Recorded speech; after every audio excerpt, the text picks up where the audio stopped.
The subject of ancient giants, particularly those described in sacred writings like the Bible, has captivated minds for centuries. Historians, theologians, and researchers have all attempted to unravel the mystery. Yet one question echoes louder than all the rest. If giants once walked the earth, where are their remains? In the book of Genesis, the Bible introduces us to the Nephilim. They are described in a way both mysterious and awe-inspiring. Heroes of old, men of renown.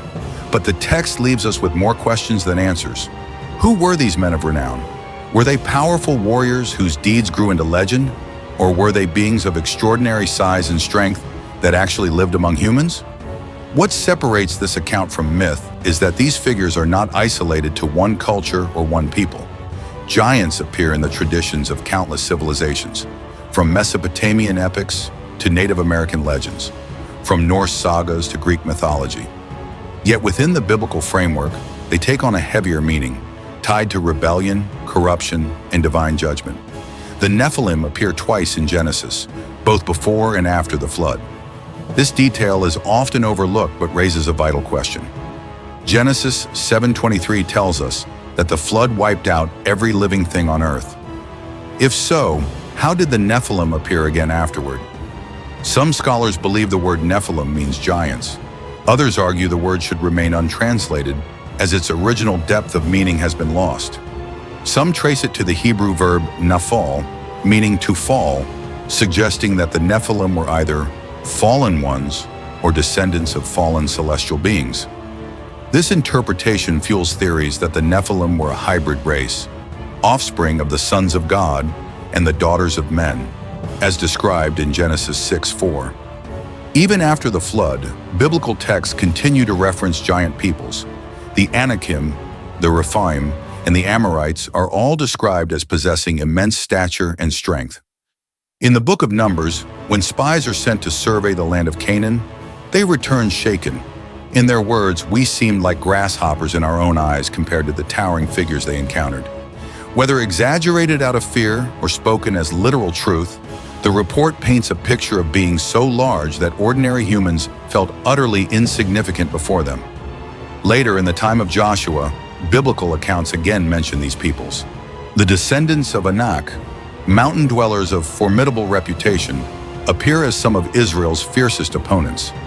But are these merely ancient stories? Historical records suggest otherwise.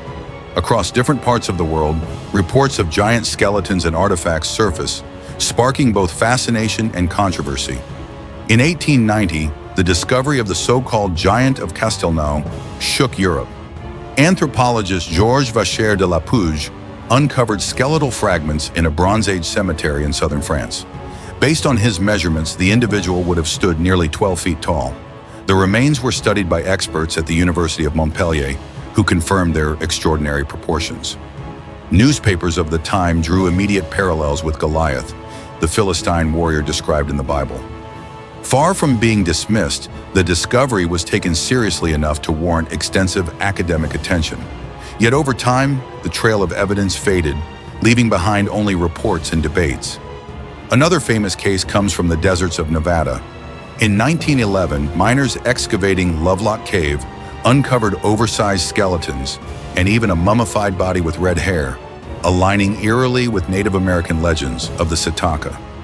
According to Paiute oral traditions, these giants were hostile, light-skinned, red-haired beings feared for their cannibalistic ways. The miners reported bodies ranging in size from 6 to nearly 10 feet tall, along with enormous sandals and tools. Sadly, many of the remains were destroyed, burned, or lost during the early excavations. The most intact mummy was boiled and discarded by a fraternal society that wanted only the skeleton for rituals, erasing priceless evidence. Still, enough fragments and accounts survive to fuel debate to this day. The mysteries don't end there. In 1988, Swiss photographer Gregor Spuri had an encounter in Egypt that continues to haunt researchers. During his travels, he was introduced to a family with a history of tomb raiding. For a payment, he was allowed to examine their hidden collection. Among the artifacts was something astonishing: a mummified human finger measuring nearly 15 inches in length. Photographs were taken, complete with a banknote for scale, And the family even produced an X-ray and a certificate of authenticity dating back to the 1960s. If genuine, this finger would have belonged to a human over 12 feet tall, yet the relic vanished from sight. When Spurry returned decades later, the family and the artifact had disappeared. Whether it was real evidence of a Nephilim or an elaborate fraud remains unknown, but the mystery refuses to die. Accounts like these are not rare. Throughout the 19th and early 20th centuries, newspapers frequently published reports of giant skeletons unearthed in places ranging from Palestine to North America. Measurements often described individuals between 9 and 15 feet tall. Yet in nearly every case, follow-ups vanished. The skeletons themselves disappeared from public view, and no further scientific analysis was made available. Many researchers argue that institutions, museums, universities, even governments, actively suppressed or archived these discoveries, fearing the disruption they might cause to established historical narratives. Skeptics counter that many such reports were misidentifications of prehistoric animal bones or outright hoaxes.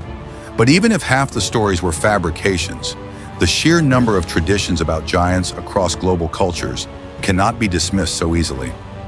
In ancient Greece, giants were the Gygas, children of the earth who challenged the gods themselves. In Norse mythology, the Jotnar were powerful beings who rivaled the Aesir.